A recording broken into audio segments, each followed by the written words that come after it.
João capítulo 1, no versículo 17, Evangelho de João. Aquilo ali é João 17?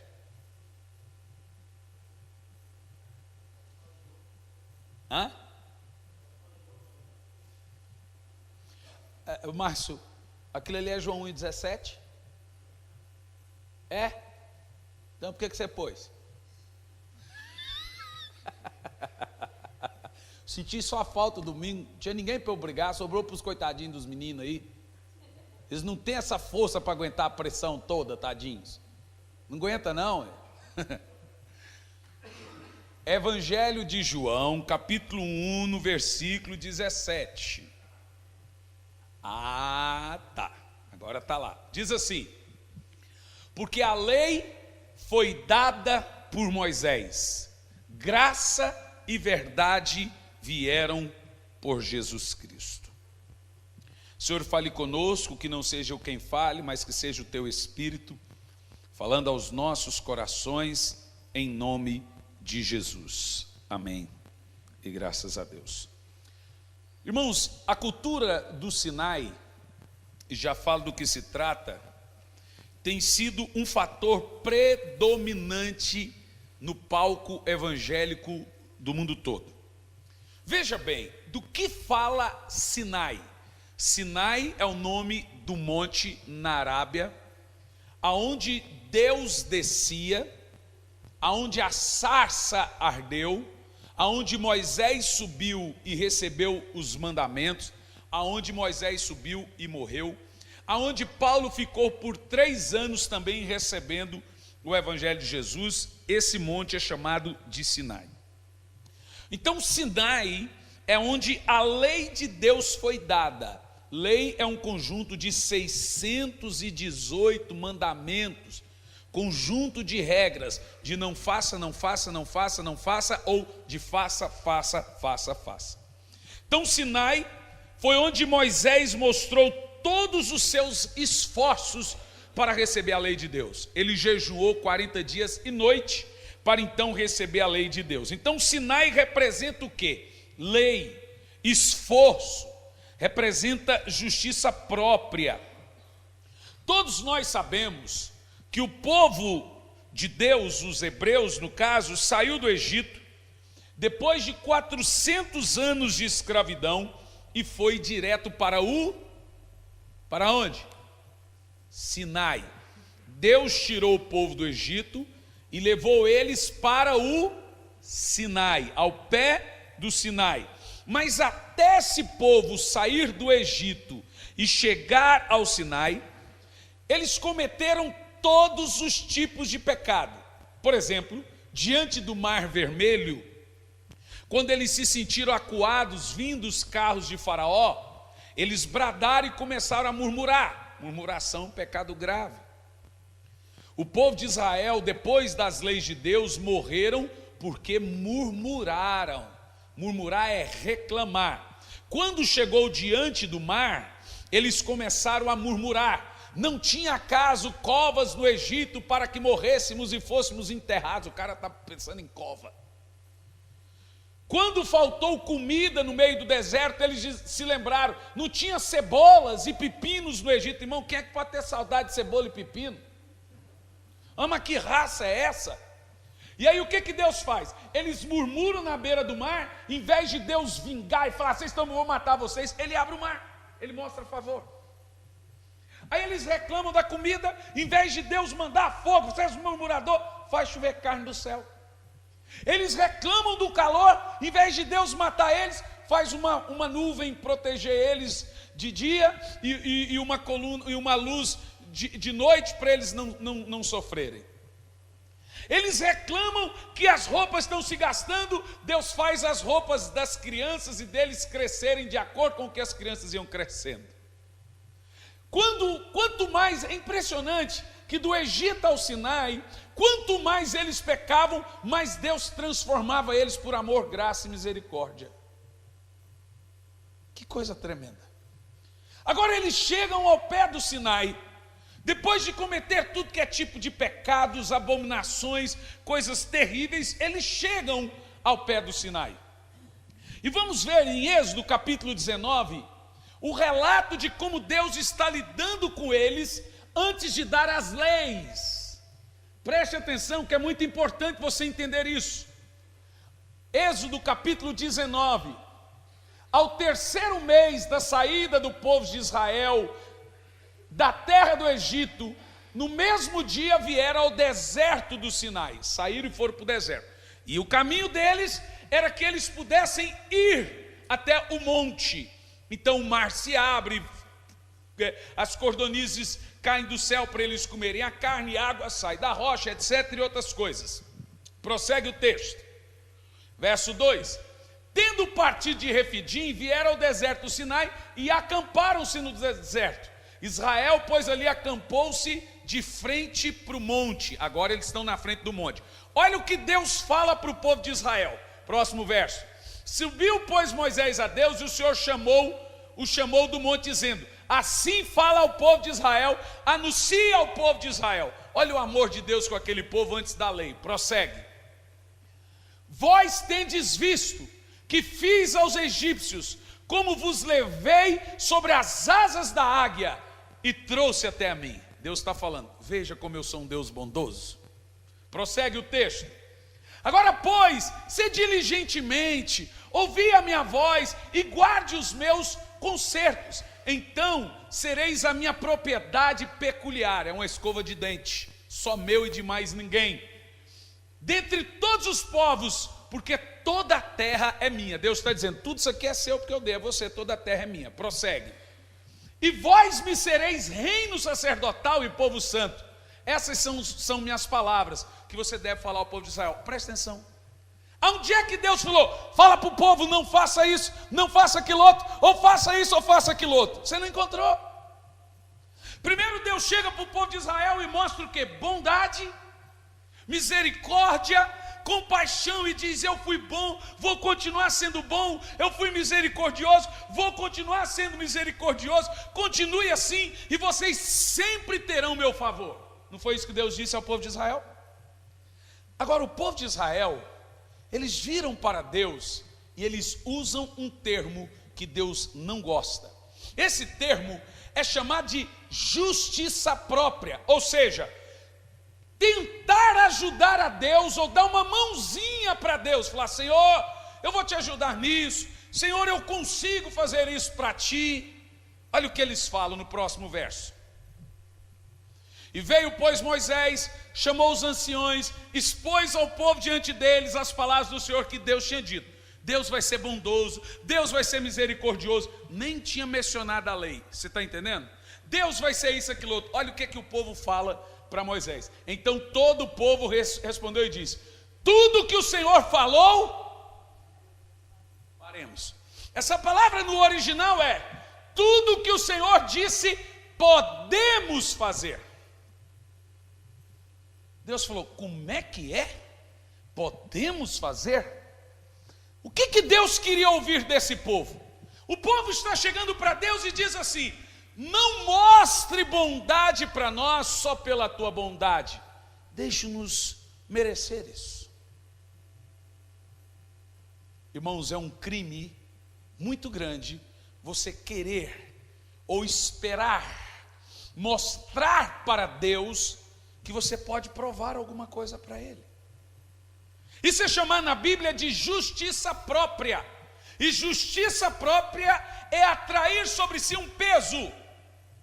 Se você chegar diante de Deus com a abordagem errada, Deus vai te dar as bênçãos erradas. Eu citei sobre o jovem rico no culto de domingo. O jovem rico disse assim: o que eu posso fazer? Agora vejam, senhores, o que eu posso fazer para herdar a vida eterna? Que conversa é essa do que eu posso fazer para entrar no céu? De onde você tirou esse negócio? O que eu posso fazer? Agora veja, Jesus chega para a mulher samaritana e ele expõe a mulher samaritana diante de seus próprios pecados. Mas ele não só expõe a vergonha. Jesus tece 2 elogios e revela o pecado dela. Dissestes bem, falastes a verdade. 2 elogios. E no meio dos 2 elogios, ele diz o seguinte: tu tens 5 maridos, teve 5 maridos, e nenhum deles é seu marido. Cadê teu marido? Não tenho marido. Pois é, disseste bem, tu não é mulher de maridos. Agora Jesus não revela o pecado da mulher para envergonhá-la. Jesus revela o pecado da mulher apenas para ela dizer: ele sabe do meu pecado, como que ele vai me tratar agora? Que coisa fantástica é Jesus. Agora aquela mulher é exposta diante de Jesus, e ela diz assim: vejo que és profeta. Você sabe o que me impressiona sobre essa analogia da mulher samaritana? Que Jesus não disse para a mulher samaritana: vai nascer de novo.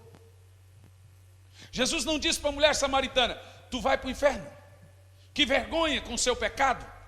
Ele não expõe a vergonha da mulher. Mas quando o religioso chegou diante de Jesus por nome Nicodemos, e olha a abordagem de Nicodemos: o que eu tenho que fazer para entrar no reino de Deus? De novo o termo comprar, fazer, esforço, justiça própria. Olha o que Jesus fala para Nicodemos. Primeiro que a Bíblia diz que ele vinha todos os dias de noite. Jesus já estava esgotado de ouvir os argumentos de Nicodemos. Todo dia mesmo, ladainha Nicodemos querendo agradar, querendo fazer alguma coisa. Jesus olhou para Nicodemos: tu tem que nascer de novo.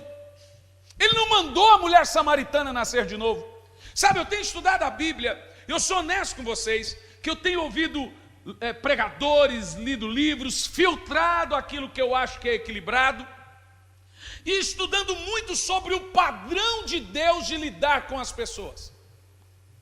Você vê que para a mulher samaritana, ele expressa primeiro bondade, depois diz para ela o que ela tem que fazer para mudar. Para o religioso, ele expressa juízo. Você sabe que Deus tem 2 padrões para lidar. Primeiro, é como você se aproxima dele. Tu lembra das 2 orações? Primeiro do pecador, depois do cara cheio de justiça própria. Senhor, eu sou pecador, eu não mereço o teu amor e isso aqui. Também é uma maneira errada de você abordar Deus. Você tem que abordar da maneira correta. Você tem que chegar diante de Deus reconhecendo quem Ele é e aonde você está. Senhor, eu venho diante... A Bíblia diz que é entrar com confiança no trono da graça. Não é dizendo eu sou pecador, e assim não, você tem que entrar: Senhor, tu morreste por mim, então eu entro com confiança diante do trono da graça, eu sei que o Senhor ouve as minhas orações, eu estou assentado com Cristo nas regiões celestiais. Você entra com confiança, não é com medo, nem com condenação, e nem com superioridade e justiça própria. Percebe o que eu estou dizendo? Com confiança, é reconhecer quem Deus é. Diga amém. O nome disso é adoração. Sempre reconhecer quem Deus é em você. Ele é o seu Salvador, seu Redentor, seu Libertador, e você chega reconhecendo Ele. É assim que nós fazemos. Ok, aquela mulher, ela aborda Jesus dizendo: não sei o que fazer. Você sabe, ela esvazia do seu senso de justiça própria. O jovem rico faz o contrário. Ele se enche de razão, ele se enche da sua vontade: o que eu tenho que fazer. A maioria de nós abordamos a Deus assim: pastor, eu tenho que me preparar para isso. Pastor, eu não tenho condição disso. Você está dizendo então que se eu tiver estudo, se eu tiver condição, eu mereço ser usado por Deus. Percebeu a cultura do Sinai? Nós não somos usados por Deus porque eu tenho estudo, porque eu tenho condições. Nós somos pela misericórdia. Todo mundo que aborda Deus com senso de justiça própria, Deus vai lhe dar um conjunto de regras. Meus queridos, Deus nunca quis dar a lei para o povo. Eles pediram a lei. Eles pediram: deixe-nos merecer, nos dê algo para merecer. Eles estavam constrangidos com tanto amor e eles queriam ajudar. E o que Deus faz? Não é da minha vontade. E eu quero provar para você que antes do Sinai, Deus já tinha um padrão para lidar com o povo dele. E o padrão é Abraão. Como que o povo hebreu nasceu? Através de Abraão. Como que viveu Abraão? Vamos ver. Hebreus, capítulo 11, a partir do versículo 8. Vamos entender quem é o pai do povo hebreu: Abraão. E Deus nunca deu um conjunto de regras e leis para Abraão. Diz assim, ó: pela fé. Como que é, gente? É pela lei ou pela fé? Pela fé, Abraão, sendo chamado, obedeceu. Peraí, cadê a lei para Abraão obedecer? Ele obedeceu sem lei. Esse é o padrão de Deus para a igreja da graça, para a igreja cristã. Que ele seja tão maduro de ter a voz de Deus no seu coração, não um conjunto de regras. Diz assim: pela fé, Abraão, não é pela lei, é pela fé, Abraão, sendo chamado, obedeceu, indo para um lugar que havia de receber por herança, e saiu sem saber para onde. Esse é o estilo de vida da graça. Agora vamos até o verso 10, prossegue. Porque pela fé habitou na terra da promessa como em terra alheia. Era dele, mas ele não tinha recebido ainda. Morando em cabanas com Isaac e Jacó, herdeiros com ele da mesma promessa. Prossegue. Porque esperava, percebeu? Percebeu o que é um estilo de vida cristã? Quem está entendendo o que eu estou pregando? Agora você percebe que o povo de Israel, eles tinham que praticar a lei para ser salvos? Não. Esse é o engano do povo de Israel. Eles pediram a lei, mas não era o padrão de Deus. O padrão de Deus é esse de Abraão: viver pela fé, viver dependendo sempre de Deus. O padrão de Deus está em Êxodo 19. Eu vou ser bondoso com vocês, eu vou ser maravilhoso com vocês, eu sou um pai compassivo. Mas eles não queriam só que Deus fosse bondoso, eles queriam um conjunto de reino e súdito, regras, leis. Se vocês querem leis, se vocês querem viver da lei, tem que praticar toda ela, senão morre. Porque o critério de Deus é elevadíssimo. Você não consegue suprir as demandas da lei. Ela é inesgotável. Inesgotável. E você fala: agora eu vou orar muito. Sempre vem alguém com um padrão mais elevado que o seu, e você sempre vai ficando para trás. Agora eu vou ler muito. E o que devemos fazer? Mas nós não devemos fazer porque queremos agradar, porque queremos mostrar. Nós devemos fazer pela graça, pela misericórdia. É a lei do Espírito, não a lei da carne. E é esse estilo de vida que nós queremos ensinar: vida no Espírito. Porque a vida da carne, todo mundo que está na lei não consegue vencer o pecado. E sabe por quê? Sabe por quê? Porque a força do pecado é a lei. Por favor, põe Romanos capítulo 6, versículo 1. Algumas pessoas dizem que se nós pregarmos a graça, as pessoas vão ficar licenciosas e vão pecar. Mas não é isso que a Bíblia diz. Romanos 6, versículo 1, diz o seguinte: que diremos, pois? Permanecermos no pecado para que a graça superabunde? Qual é a resposta? Prossegue o próximo verso: de modo nenhum. Nós que estamos mortos para o pecado, como vamos viver nele? Você percebeu que a graça não é a força do pecado? A força do pecado é a lei. Só vive em pecado quem ainda está cheio de justiça própria, quem ainda está debaixo da condenação. Então a condenação é tão pesada sobre ele que faz ele ficar recaindo. Ele não tem fé na misericórdia, não tem fé no amor, ele não consegue superar o pecado. É o contrário, gente. A lei que faz a pessoa pecar, não a graça. A graça, ela triunfa sobre o pecado. Veja que o texto diz que quem está na graça não vive em pecado. Você percebeu? Quanto mais você dá lei para as pessoas, mais você contribui para o pecado delas. É simples. A lei, ela aponta para o pecado, ela ressalta o pecado. Diga para uma pessoa: vou construir, eu já citei isso aqui várias vezes, mas vale de novo. Construi um prédio cheio de espelho, lindo e coloque assim: proibido jogar pedra. O que vai acontecer depois? A força do pecado é a lei. Chega lá a Fleira e diz assim: meninas, vocês vão ler a Bíblia toda, só é proibido ler Cantares. Eu nem preciso dizer qual livro que elas vão ler. Porque o pecado, ele ressalta a sua desobediência. A lei, ela sobrepõe a sua desobediência. Eu não preciso dar regras para adultos, eu preciso dar regras para crianças. A lei é tutor. A Bíblia diz que a lei é tutor. Quem precisa de tutor é quem?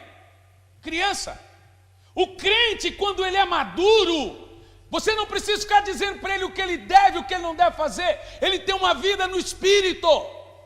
Quando tu tem que ficar cuidando da vida de crente, é porque ele ainda precisa de tutor, ele ainda está na lei.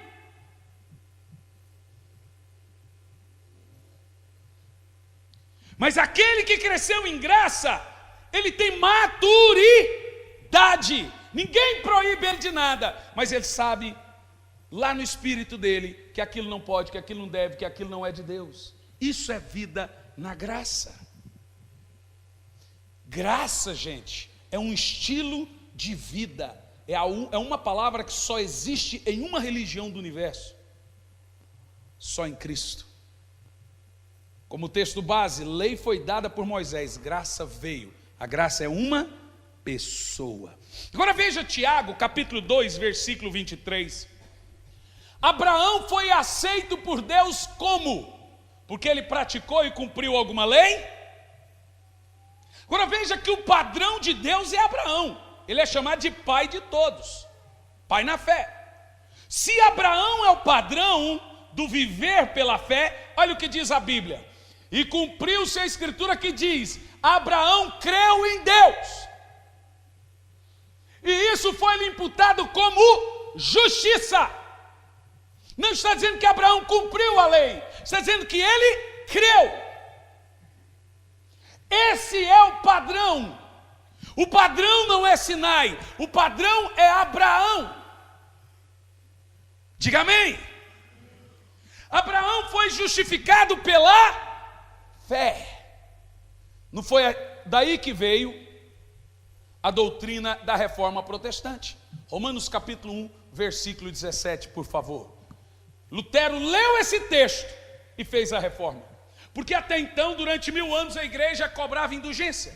A igreja tinha que pagar para ser salvo. E era justificação por obras. Mas Lutero estudou isso, que é chamado de graça. Romanos 1 e 17. Porque nele se descobre a justiça de Deus, de fé em fé, como está escrito: o justo vive da lei. O justo vive da lei, da fé. Qual é o padrão de Deus então? A lei? O padrão de Deus é que eu ensine a você tudo sobre os 10 mandamentos? Responda para mim. O padrão de Deus é que você saiba na Bíblia tudo que é proibido e tudo que não é proibido? O padrão de Deus é que eu chegue aqui e enche você de encargos e condenações, dizendo que você vai para o inferno? Ou o padrão de Deus é que você amadureça e não precisa mais de um tutor, e que você passe a viver da graça, de vida no Espírito, de sede e fome do Espírito Santo, que a voz de Deus possa estar no seu coração? Você sabe que estudando o padrão de Deus na Bíblia, eu falei, eu não tenho uma igreja crescida. Ainda eu tenho uma igreja que precisa de tutor. Porque é um lugar onde as pessoas vivem de recaídas, de pecados e mais pecados. É um lugar onde estamos vivendo na justiça própria, vivendo de condenação, vivendo da lei, em que o pecado ainda domina. Por isso que a lei de Moisés é chamada de ministério da condenação, é chamada de lei do pecado, porque a lei realça o pecado.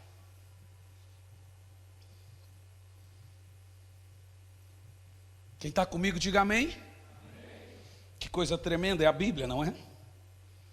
Deus quer que você viva pela fé, confiando nele, crendo nele.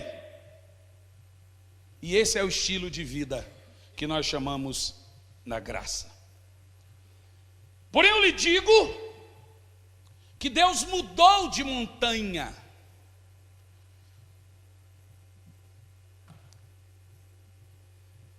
No Velho Testamento, Deus morava no Sinai. Mas Deus não mora mais no Sinai. Mas muitos de nós ainda moramos no Sinai. Estamos ao pé do Sinai. Vivemos de condenação, vivendo de justiça própria. Deixa eu te dizer uma coisa muito clara aqui, honesta. Deus não está chateado com você. Deus não pode se chatear com uma pessoa que ele não tem expectativa. E sabe qual é a expectativa de Deus com você? Sabe qual é? Nenhuma. Deus não pode se frustrar com você. Ele nunca gerou expectativa por você. A ideia de Deus é que é no Espírito, é que é por Jesus Cristo, nunca pelo seu esforço. Porque Deus sabe que se for pelo seu esforço, você vai cair. Então Deus não pode gerar expectativa à natureza humana, a natureza caída. Então é sempre por Jesus. Paulo disse, não que sejamos capazes de nós. E olha que para Paulo foi difícil entender isso. O homem falava 5 idiomas, tinha dupla nacionalidade. O homem era inteligentíssimo. O homem era um crânio. Mas demorou para ele entender que tudo vem de Deus. Tudo vem de Deus. Nunca de nós, sempre de Deus. Agora veja bem. O primeiro milagre de Moisés, você lembra qual que foi? Quem lembra? Moisés transformou a água em sangue. Resultou em morte. No primeiro milagre de Jesus, quem lembra qual que foi?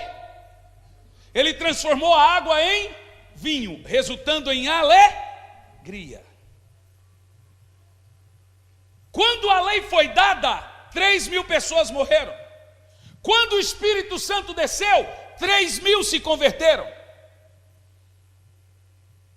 O pecado é a lei da morte.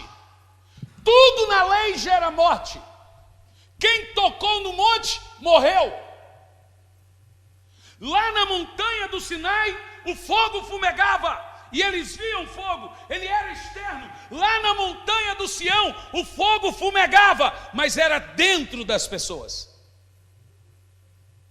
A lei veio no Sinai, o Espírito Santo desceu em Sião. Por isso que a graça é chamada de lei do Espírito, não da carne, não escrita, não de homens, mas do Espírito.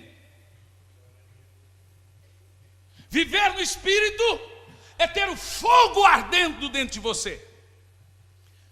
Não na montanha, mas dentro de você. Aleluia. Porém Deus mudou de montanha. Ele não está mais no Sinai. Ele está em Sião. A lei veio no Sinai. O Espírito Santo veio em Sião. Deus não habita no Sinai.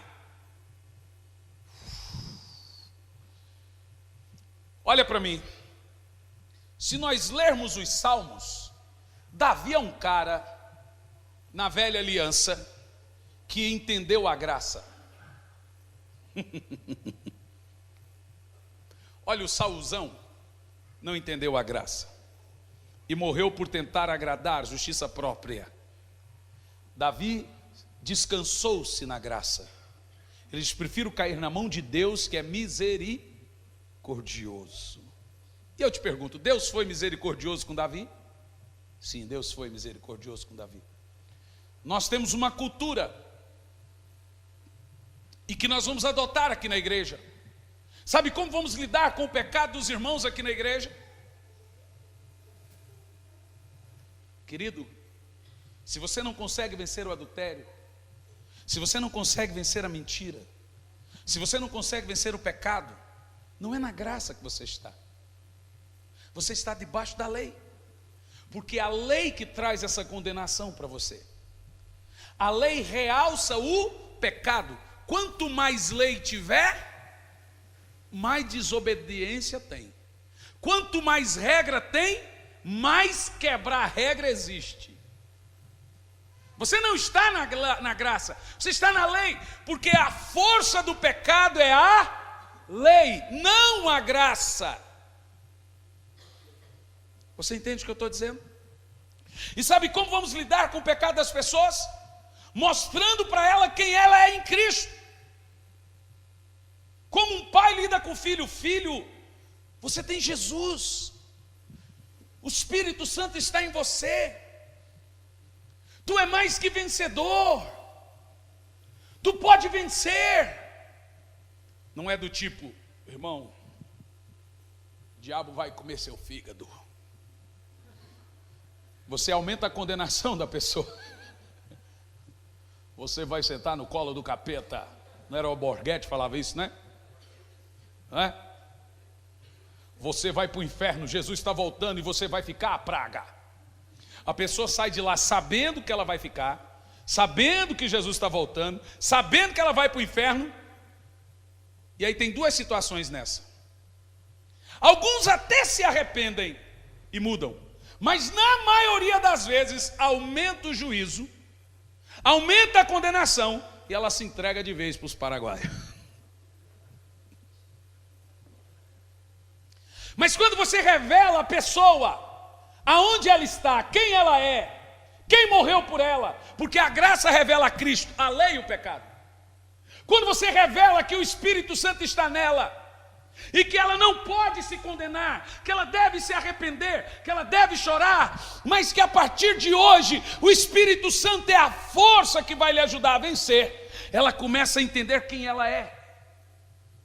Você não está mostrando a condenação, você está mostrando a posição dela, quem ela é em Cristo.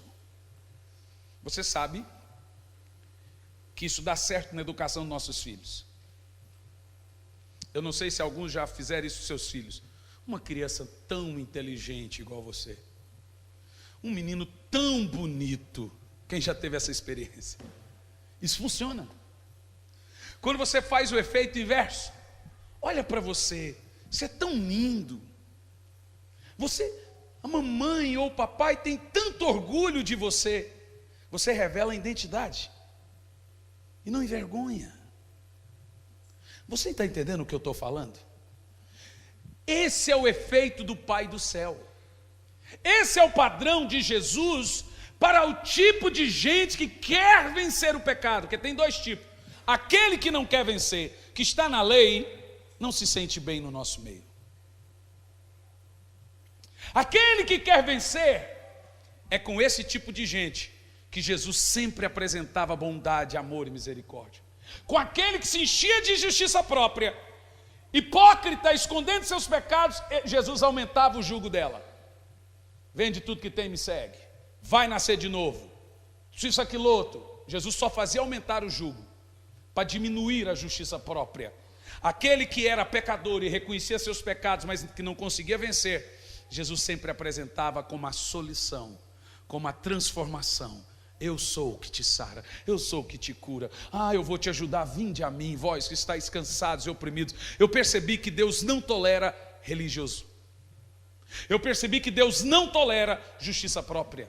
Ele tem dois padrões para lidar na Bíblia: com o religioso moralista e com aquele que quer vencer. Por isso que na história do filho pródigo, o foco é o que está no mundo sofrendo, e não o que está em casa perdido, porque o que está em casa também não está salvo. Percebe o que eu estou dizendo? O que está em casa tem uma visão errada de Deus. E veja, a pior coisa que tem é ter uma visão distorcida de Deus. Só o diabo sai ganhando quando você não tem a ideia que Deus é amoroso e bondoso com você. Então Satanás quer que você imagine que Deus pode a qualquer hora fazer um fogo cair da sua cola. Olha, sabe esse negócio aí? É um câncer, é porque você fez aquilo. Então Deus vai te matar. Só o diabo sai com isso. E veja, condenação, gente, mata. Mata. As pessoas estão ficando doentes de tanta culpa, de tanta condenação. E nós precisamos entender isso. Então Davi é um bom exemplo a ser citado, tanto de pecado quanto de arrependimento. Ok, gente? Mas vamos lá, o Davi entendeu. E Davi sintetizou o que nós chamamos de lei do Espírito ou lei de Sião. A lei do Sinai é a regra, a lei de Sião é a lei da graça, é a lei do Espírito. E Davi escreveu uma série de textos falando sobre o plano de Deus de sempre o seu povo viver sobre Sião. Por exemplo, Salmo 132, eu vou lendo aqui, o Márcio vai colocando mesmo que atrasado, diz assim, esse eu quero que coloque porque, uau, Márcio, tu tá bem, hoje tu tá de parabéns, Márcio. Diz assim, porque o Senhor elegeu a Sião. Ora, mas não era no Sinai que ele morava? Mas o plano sempre foi Sião, porque o Senhor elegeu Sião e desejou para a sua morada. Quer dizer que Deus sim habitou no Sinai. A Bíblia diz que o Sinai era um lugar de trevas, escuridão e relâmpago, mas o Sião era lugar onde habita anjos, bênçãos, onde habita a graça. Uau! E continua o texto, dizendo, porque este é o meu repouso para sempre, aqui habitarei, pois o desejei, meu repouso para sempre. Não é o Sinai, é Sião. Aonde o Espírito Santo desceu, em qual monte?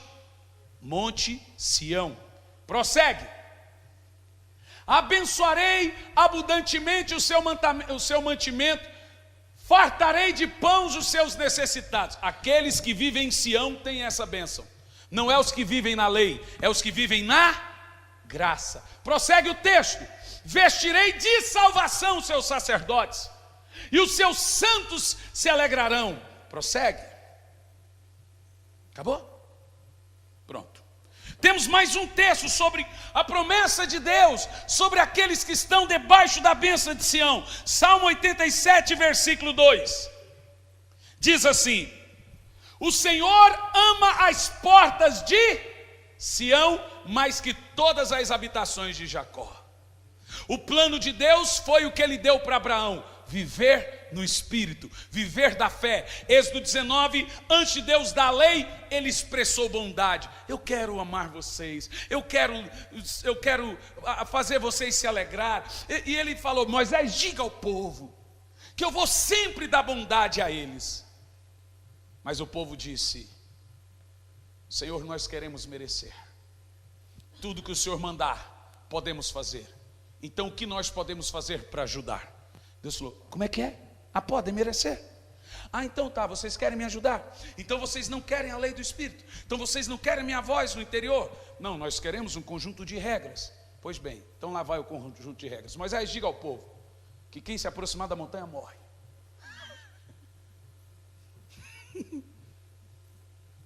Quando a lei desceu, já morreu 3.000. Podia cumprir?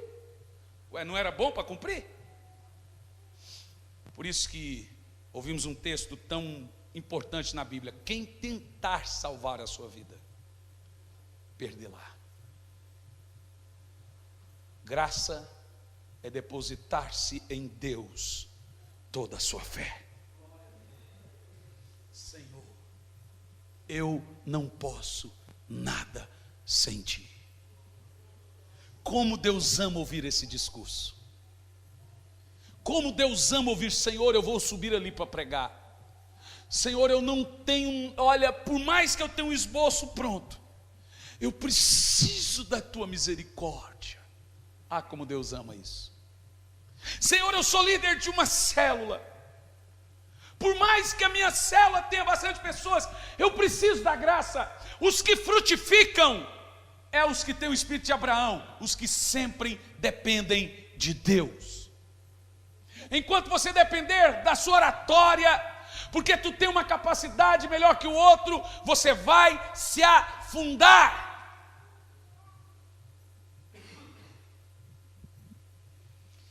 Salmo 78, versículo 68. Diz assim, pode ir colocando, Márcio, mesmo já deixa pronto. Diz assim, escolheu antes a tribo de Judá, o monte Sião, que ele sempre amava. Uau! Não era o Sinai, nunca foi o Sinai, sempre foi o Sião. Nunca foi a lei, sempre foi pelo Espírito. Leia lá, antes elegeu a tribo de Judá, o monte Sião que ele amava.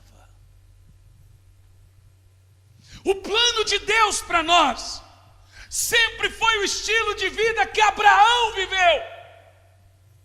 Pela fé, pela fé, pela fé, pela fé. O justo vive da fé. Tudo que não vem de fé é pecado. Sabe o que me assusta na igreja hoje? É que a salvação é pela graça, mas para ter um carro tem que dar uma oferta de sacrifício. Agora veja você, a salvação é um negócio complexo. Eu recebo pela graça, mas para receber uma casa eu tenho que pagar o preço. Sinai, que desgraça é essa, irmão? Mas que demônio é esse? Olha, tu quer um carro de Deus, dê uma oferta, pague o preço. Ora, Deus quer te dar um carro? Deus pode te dar um carro? Claro que pode, mas será que realmente existe? Veja, a salvação é pela graça, mas para ficar rico tem que pagar o preço. Ah, que coisa ridícula! Tecnicamente falando, qual é mais fácil para Deus? Tudo é fácil para Deus. A graça ou o carro? Mas o carro eu tenho que pagar o preço. Para ser salvo, não, Deus já deu. Mas para receber um carro eu tenho que dar um dinheirinho ali. Me economiza, querido. Eu acredito que tudo que Deus nos dá é pela graça. Diga glória a Deus. Se Deus me der um carro, Ele quis me expressar bondade. Pastor, então eu oferto e colho? Obviamente, isso é uma lei desde a graça. Mas não que você esteja comprando algo de Deus, é porque existe uma lei natural da semeadura. Não porque Deus é obrigado a fazer algo por você. Não é assustador como a igreja hoje fica transitando entre graça e lei? Quando convém, estamos na lei. Quando convém, estamos na graça. E você vai lá no livro do Apocalipse e o Senhor diz: eu queria que tu fosse quente ou frio, mas porque tu é morno, vou vomitar-te. Você sabe que o quente eu sempre entendi.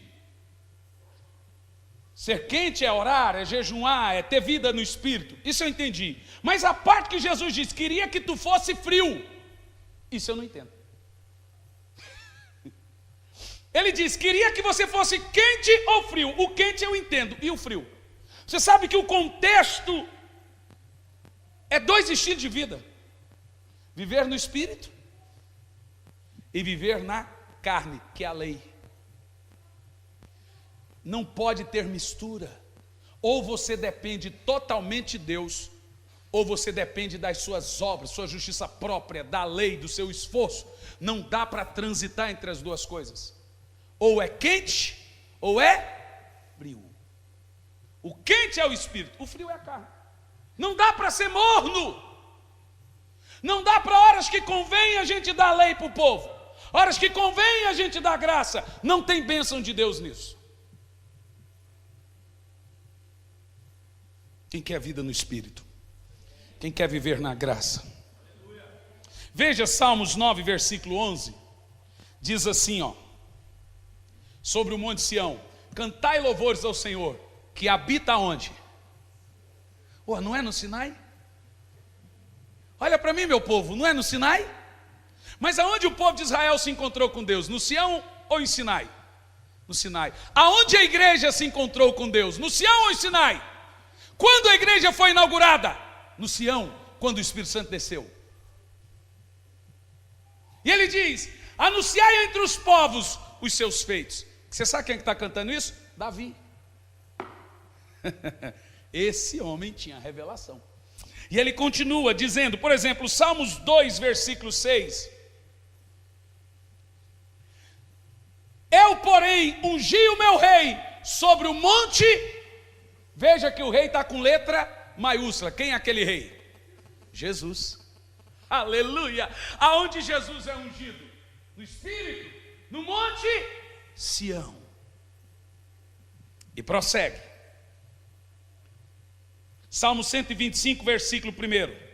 Esse é um dos textos mais conhecidos sobre o Monte Sião. E ele tem uma revelação nele profunda. Os que confiam no Senhor são como o Monte Sião, que não se abala, mas permanece para sempre. Veja você o seguinte: é o Monte Sião que não se abala, não o Monte Sinai. Diz o termo, no Sinai, nós temos um fogo distante, que dá para ser notado e visto de longe. No Sião, nós temos um fogo dentro, é dentro de você. Por favor, veja esse texto aqui de Hebreus capítulo 12, do versículo 18. Diz assim: por que não chegastes ao monte palpável? Agora o Senhor vai fazer a transição para você, igreja, do Sinai para Sião. Ele está dizendo para a igreja, Hebreus é o texto para nós: vocês não chegaram ao monte palpável, aceso em fogo, esse é o Sinai, e a escuridão, e as trevas e a tempestade, esse é o registro do Sinai. E ele continua, pode ir, ele continua, ele deve continuar. Próximo verso.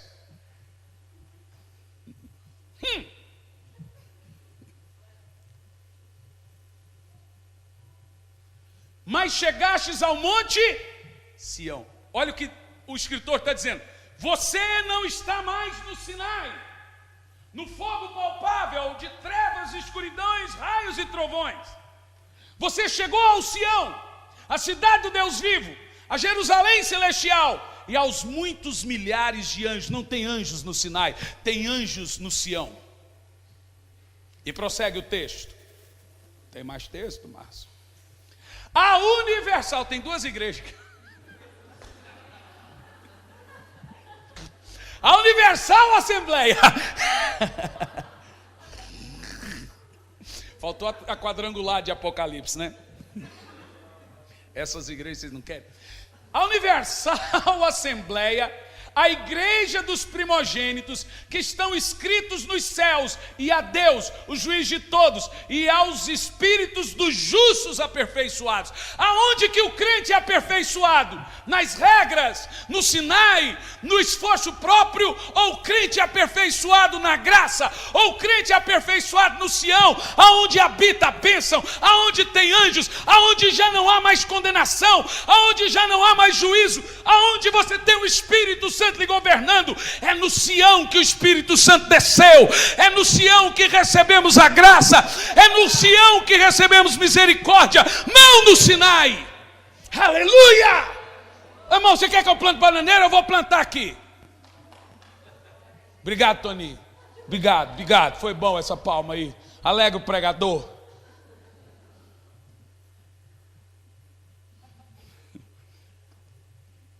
Agora veja, foi no Sinai que nasceu as leis de Israel. Ali, oficialmente, Israel passa a ser reconhecido oficialmente como nação que tem júris, que tem um conjunto de regras, mandamentos e leis no Sinai. Porém, no Sião nasceu a igreja. O Espírito Santo foi derramado em qual monte? Então o Sião representa vida no Espírito, viver pela fé, andar sem condenação, andar crescido, sem tutor, viver em Deus e andar em santidade. No Sião, você entende Êxodo 19 antes da lei. Deus não está bravo com você. O povo murmurou, Delma, o povo reclamou, o povo pecou, e olha o que Deus fala para eles: eu serei bondoso. No Sinai, Deus disse: visitarei o pecado dos pais aos filhos até a 3ª geração. A alma que pecar, essa morrerá. Você acha que o padrão de Deus é esse juízo? Nunca foi. Mas Deus não pode mentir. Se Deus põe um conjunto de regras e leis, Ele vai ter que manter a sua palavra. Agora você entendeu a lei? Quem está entendendo? Quem está entendendo, diga amém. O padrão de Deus sempre foi misericórdia. O padrão de Deus sempre foi bondade. Irmãos, honestamente, posso abrir meu coração? Jean, vem aqui para parecer que está terminando. Eu tive muita dificuldade de ver Deus assim. E sabe por quê? Porque eu demorei a entender que todos nós temos o Pai Deus como espelho do Pai terreno. Todo mundo transfere para Deus a visão que você tem de paz na terra.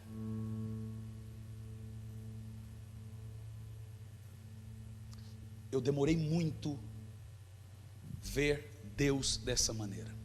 Posso abrir meu coração para você? Eu estava em casa.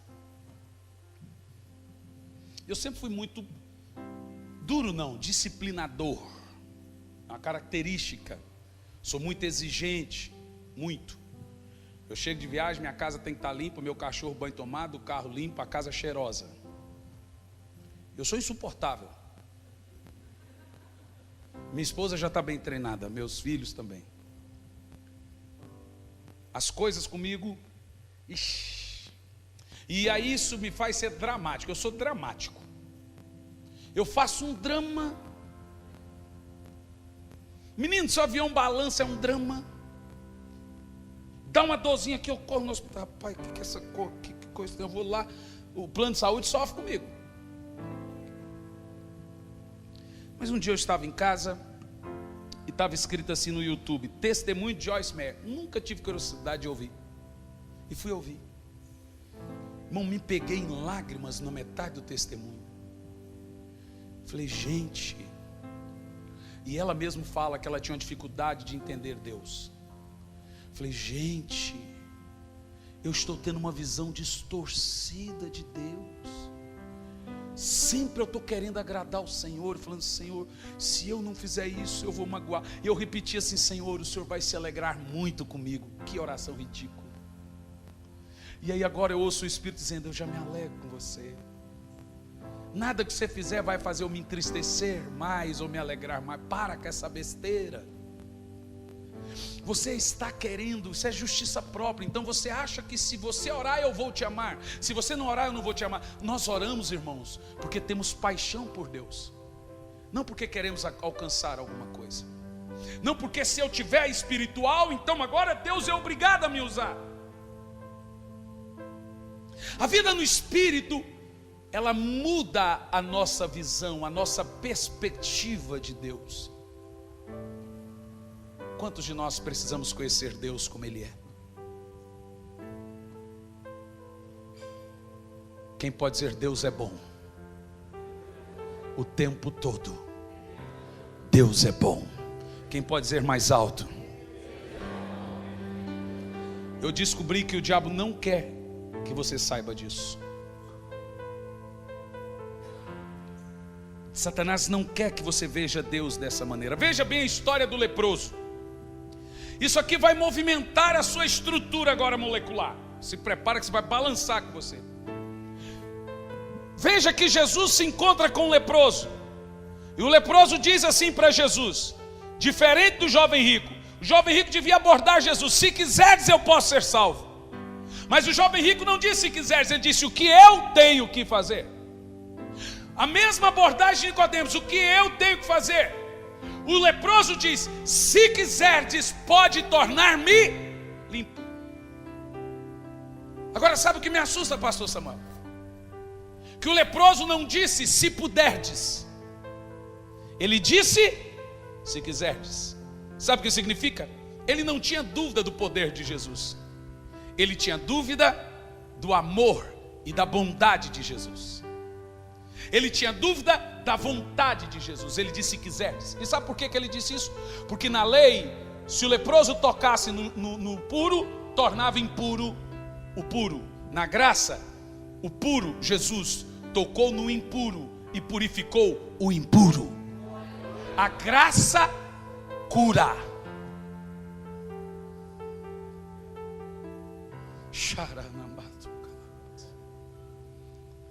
Jesus respondeu o que para o leproso? A lepra era o símbolo do pecado da lei. Quando Miriam pecou, ficou leprosa. Só ficava leproso no Velho Testamento os que cometiam pecados graves. Quando o leproso disse, se quiserdes, o que Jesus disse para ele, sem pensar duas vezes e rápido: quero, seja limpo. Satanás não quer que você saiba que Deus quer. Então normalmente você chega para Jesus doente e fala, se for da vontade de Deus. Isso é ridículo. Ninguém aqui duvida do poder de Deus, amém? Mas a maioria de nós duvidamos da sua bondade, duvidamos da sua vontade.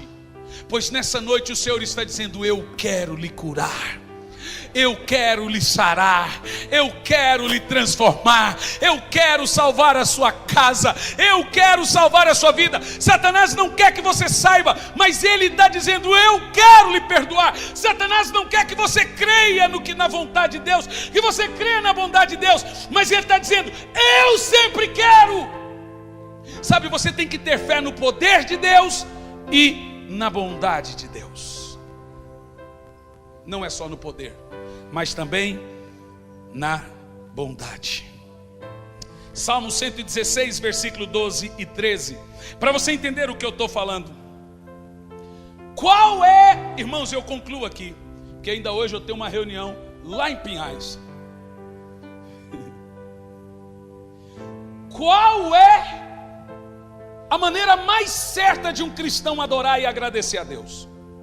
Olha para mim. Porque o que nós fazemos, Delma? Eu não vou para o culto hoje para buscar nada. Eu não vou para o culto hoje para pedir nada. Eu vou para o culto hoje para dar. Não é isso que falamos? Só que olha o que o Espírito Santo tem me mostrado. E quando eu me refiro ao Espírito Santo, irmãos, obviamente lendo livros, ouvindo pregadores e estudando, e a Bíblia. Davi disse que a única maneira que um crente pode agradar a Deus e agradecê-lo é dessa. Diz Davi, o que darei ao Senhor por todos os benefícios que tem me feito. A pergunta de Davi, o que eu posso dar a Deus pelo que Ele me dá? A religiosidade hoje diz, vai para o culto e não peça nada, não queira nada, não receba nada, apenas dê. Davi já está perguntando, o que darei ao Senhor? Olha a resposta de Davi, prossegue. Tomarei, diga comigo, tomarei o cálice da salvação e invocarei o nome do Senhor. Deixe-me te explicar, a única maneira de você agradecer a Deus pelo que Ele lhe dá, é pegando cada vez mais dEle. Não pense que você pode dar algo a Deus. Você só pode receber. E sabe por quê? Sabe, toda vez que você vem disposto a tomar algo de Deus, é adoração. E deixe-me te explicar por quê. Veja Lucas 22, versículo 27. Um princípio que Jesus ensinou. Jesus está dizendo que só pode servir quem é maior. Maior é o que serve. Um Deus que tem tudo, Ele não pode receber nada como gratidão. Então Ele só pode dar. E a maneira de você ser grato é tomar. Por isso nessa noite receba a sua cura. Por isso nessa noite receba seu milagre. Por isso nessa noite receba a salvação da sua família. E você não estará sendo interesseiro, não. Você estará dizendo, Senhor, Tu dá porque Tu é maior que eu. Tu dá porque Tu é poderoso. Tu dá porque Tu é tremendo. Tu dá porque Tu é Deus. Tu dá e eu não posso te dar nada. Então o que eu posso dar? Nada, Senhor, eu recebo. Eu recebo Tua graça, eu recebo Tua misericórdia, eu recebo Tua cura, eu recebo Teu amor. É a única coisa que eu posso fazer, é tomar sempre de Deus. Receba de Deus nessa noite, receba de Deus nessa noite, receba hoje, receba amanhã, receba depois, não se constranja, receba sempre, receba, sempre pegue um pouco mais, sempre receba mais de Deus. Olha o que Jesus está falando, quem é o maior? Quando você vem na ânsia de querer dar. Não, eu não vim para receber, eu vim para dar. Sabe qual a mensagem você está passando? Senhor, eu posso lhe dar. Isso é Sinai, é justiça própria. Olha o que Jesus fala: pois qual é o maior?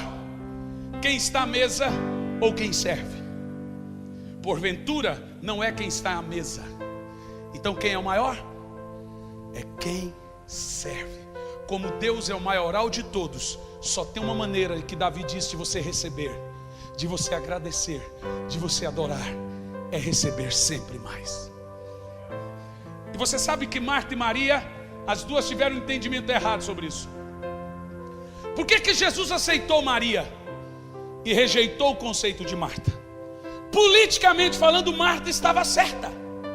Ora, Marta disse a Maria: pare de incomodar o mestre, ele está cansado, deixe o homem dormir.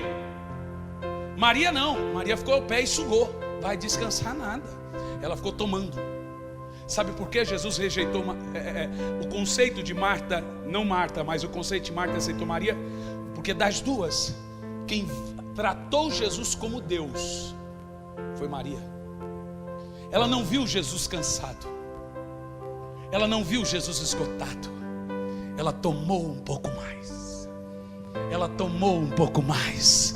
Ela glorificou Jesus. Ela não glorificou o seu cansaço. Aquela mulher que tocou em Jesus, ela tomou dele, ela extraiu dele. Quando você fala: Senhor, eu estou aqui hoje, eu preciso de ti. Sabe, essa palavra é poderosa. Por isso que Deus não rejeita uma lágrima. Por isso que Deus não consegue dizer não a uma fé sincera.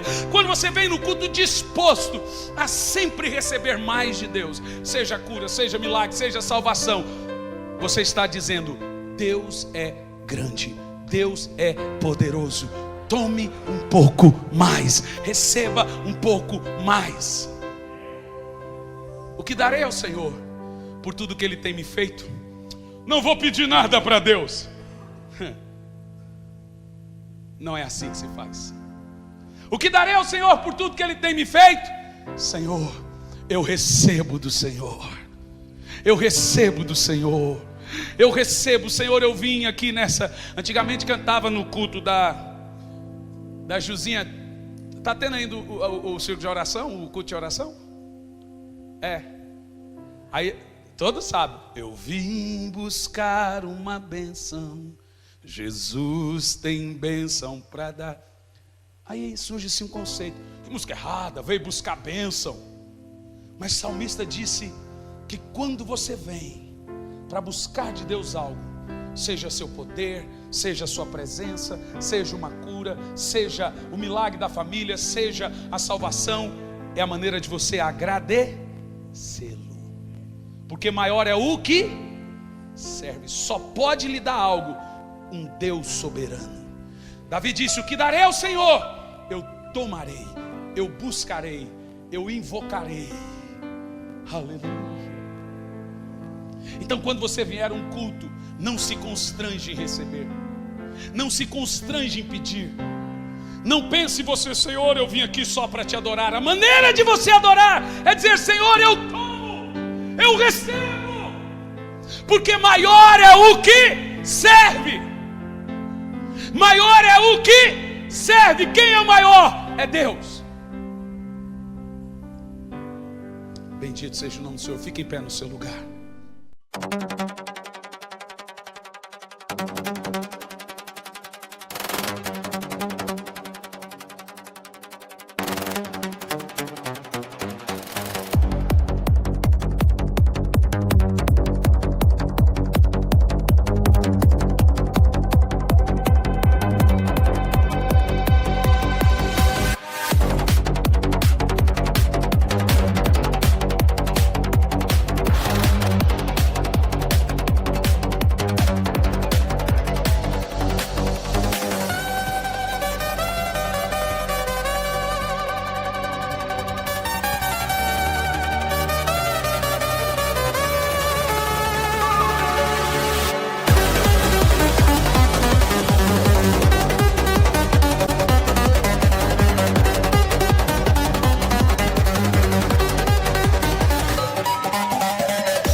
Amém.